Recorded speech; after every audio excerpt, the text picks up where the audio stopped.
I've got bilge pump, I've got time the echo sounder came on, it wouldn't stay on because I had to leave the key on, which meant I had the power going, which means it's going to drain the normal battery. So we installed the second battery just down here. It's just another jet ski battery. All accessories are running off the second battery, so you don't have an issue with the first battery. Coat, you don't have to soak it, but just a light coat like that. What about the motor area over here? Do you do that?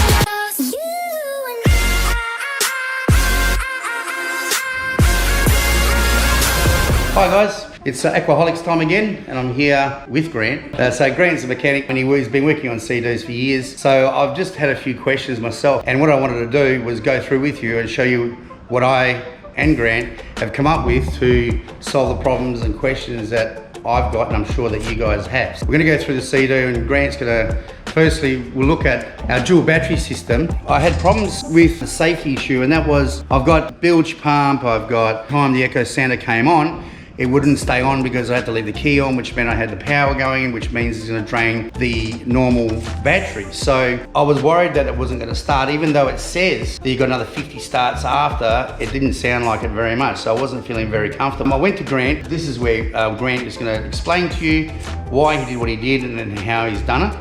And this way here, this is the safest way that we have found that we can actually be on the water, knowing that we've always got the main start battery fully charged as much as possible, and all the accessories are on the second battery without being on the start battery. So you know you're always going to get home, which I think everyone feels the same way. You just want to get home, enjoy your day, and have no problems. Anyway, I'll let Grant explain to you exactly how he's done it, and that way there, you'll understand it from an actual mechanic. I also did say to Grant, please make sure you insulate this and that, because the wires that were connected to a radio that I had was already, and it was only 2 months old, and it was ready to just about cut out on me. So again, another piece of safety wasn't available. Anyway, I'll just put you on to Grant. Grant is going to explain to you what he did, and then that way there, you guys can have a look and see what's happened. Okay, so the main thing with having a second battery in the Seadoo, we need battery power in these things because we can't rope start them, we can't push start them.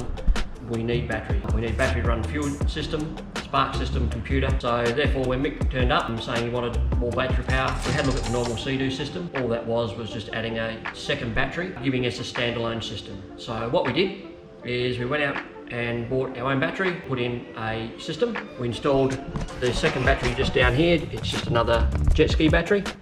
However, we only want this to run all our accessories like our bilge pump, radio, our GPS and echo sounder and stereo. Charge this battery. Instead of just connecting it direct to the main battery, we installed a device called a VSR, which stands for voltage sensitive relay. This device, it allows the ski to start, charge its starting battery. Once the starting battery is fully charged, the voltage sensitive relay then kicks in, sends all excess charge to the second battery, tops that up for us. So while we're cruising along, both batteries are connected. Once you get to your fishing spot or you're at the beach, stop your ski, the voltage sensitive relay senses that it's not charging anymore, and so it disconnects both batteries, leaving your start battery up the front purely for starting, running the engine, and our second battery here then runs all our accessories, and therefore we can leave the stereo on, flatten this battery, we can leave the bilge pump on, flatten this battery, but we're always going to be able to start with our main battery. So that's one really important feature. All accessories are running off the second battery, so you don't have an issue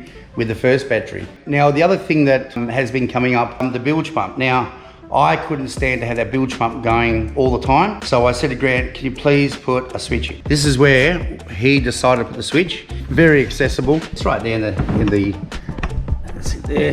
There we go. And that way there it's on and then off. Very simple. It doesn't have to be on all the time and that noise running all the time while the actual power is present. So then if you got water, you use it. If you haven't got water, you don't really need to use it. Now, the other thing that Grant did, which I asked him to do, was put in a switch. So Grant, up again, mate. So just inside the luggage compartment, we installed a battery on-off switch. And this is just so that if we ever do lose battery power or we have a battery fail for our main start, we then can switch over and use our accessory battery to boost and get our engine started, so we can come home without having to call for help.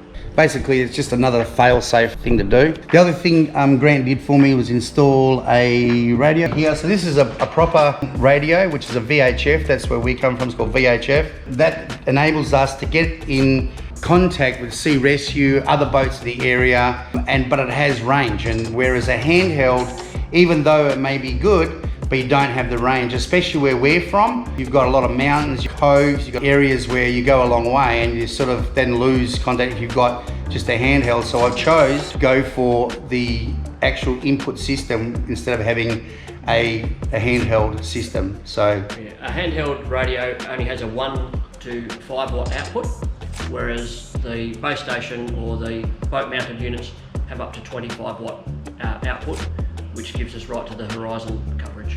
Now the other thing that Grant did, I had a problem with the transducer, as a lot of people have also. Did what, Grant? Okay, so basically the seal on the transducer housings have a terrible habit of leaking, and they're a neoprene rubber seal, but unfortunately as you put the cap on, they can dislodge, and obviously when they dislodge, all the fluid inside leaks out, and therefore your transducer stops working because they can't read in air. So real simple fix on that one.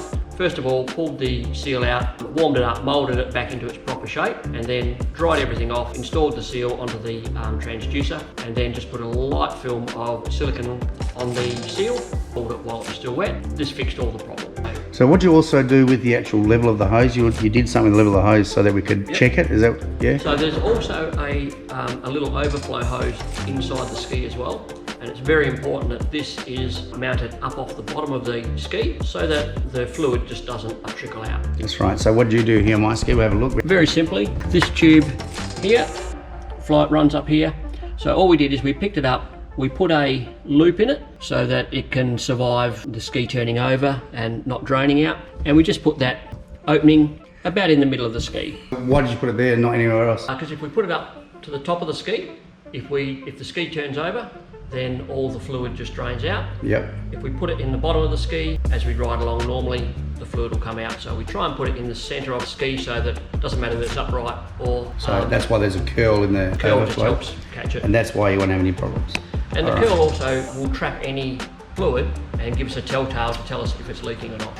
Now the other thing is, I've had my jet ski for about 20 hours. It's due for a service soon anyway, because they recommend that service done between 15 and 20. I would too, just to check it out, because you know, this is it. You haven't got anything else. This is my ring here. Do you mind if I show you my ring?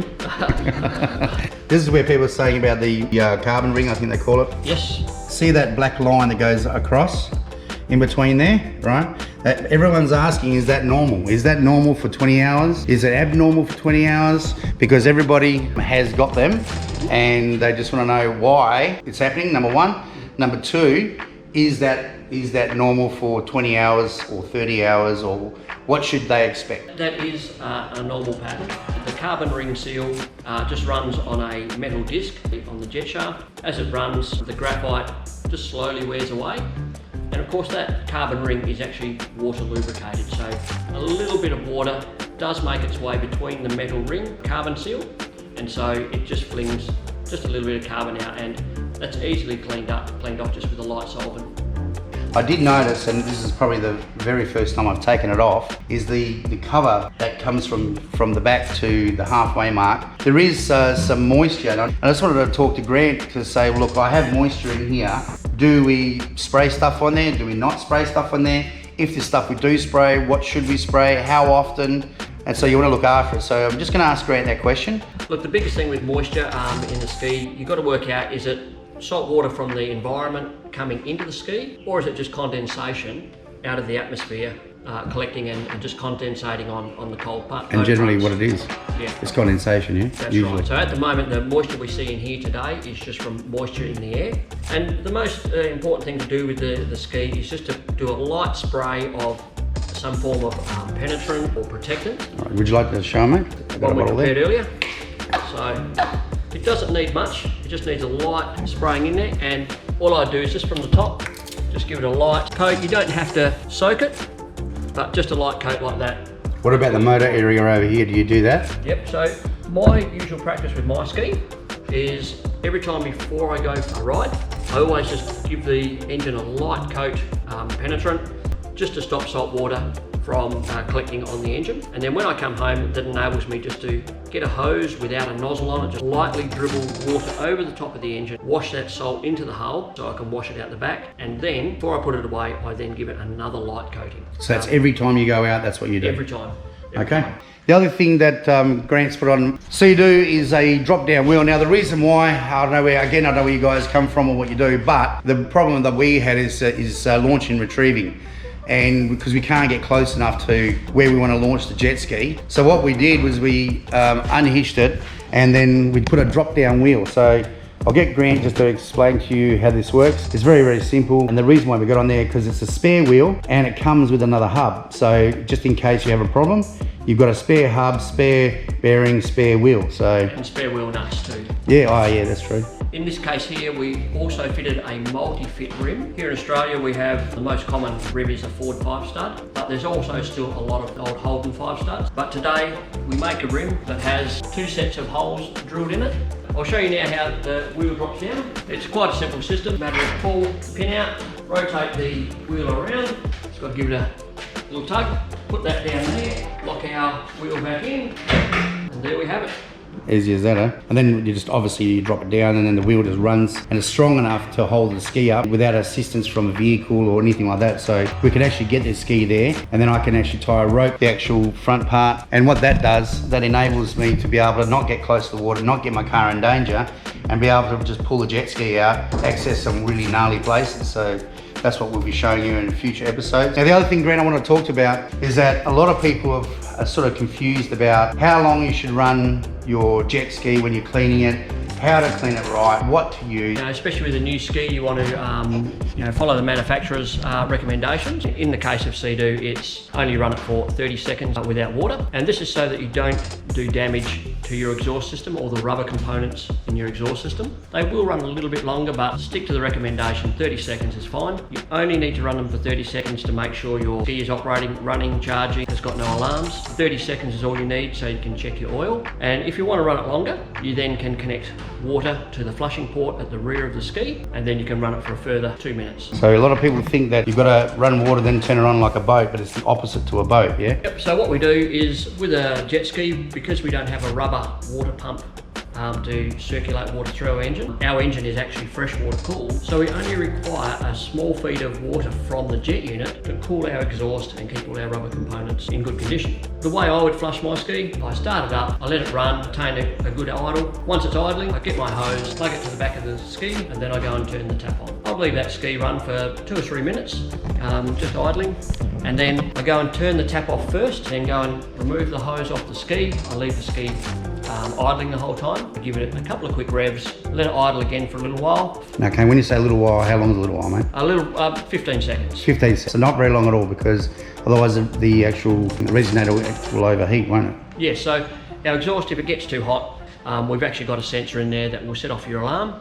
and it will give you a constant beeping sound, which will get your attention really quick, alert you to turn your ski off before you do any damage. Now, does extensive riding with a Seadoo, there's another question that people are asking, they reckon that if you do extensive riding with a Seadoo, that the resonator will melt, and then that could sink the Seadoo. The only way a resonator on a Seadoo will fail is purely if you run it without water. Blocking. So if you get a blockage in your jet unit, you will notice the decrease in performance. So you're going to stop, clear that, and get going again. However, a sensor in the exhaust, which will always alert you before your resonator melts. It's not a big issue. It's actually quite a small one. People just got to be aware not to idle them out of water for too long. Now, one more question, mate. So before we go, I know you're a busy man. That's right. Salt away. Is that people use salt away? Absolutely. Right, so when should you use salt away? What's the most important time? I think you told me once before, it's got to be when you're going to put your ski away and not use it for a while. So the thing with salt away, a product that coats the inside of the water passages with a fine film that protects against corrosion. In our case with the Seadoo engine, of course, it's got coolant in it, it's got fresh water in it, okay? But in the Seadoo, what we're doing is we're coating the exhaust manifold, and all the parts that are exposed to salt water. We just put a little bit of the salt away through our mix. We recommend obviously to do it every time because we get to sell more salt away, but in reality, we just want you to do it when you're going to leave your ski for a few days. If you're going to use it today and then tomorrow and then the next day, you probably wouldn't put it through. But not until you put it away, yeah? Yeah, but when you put it away for good for the week, then you just put it through there just at the recommended dose rate. All right, now the other thing I did, these are the rod holders.